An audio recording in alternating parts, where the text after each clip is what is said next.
Zionis mulai kewalahan melawan Hamas di jalur Gaza. Setelah mengalami kerugian besar, Brigade Golani dan ribuan tentara Zionis pun menarik diri dari Gaza. Penampakan iring-iringan tank Zionis pun beredar di media sosial. Video iring-iringan tank Zionis keluar dari Gaza itu diunggah di sosial media X News, tepatnya pada Selasa 16 Januari. Dalam video terlihat puluhan tank konvoi di sebuah lahan kosong yang diduga ada di perbatasan. Tank-tank Zionis itu pun tampak mengangkut puluhan tentara.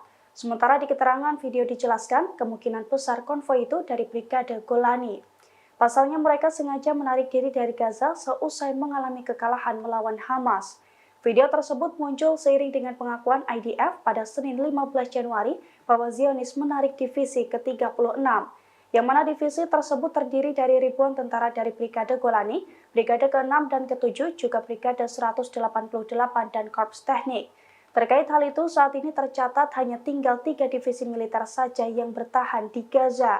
Di antaranya divisi 99, 162, dan 98.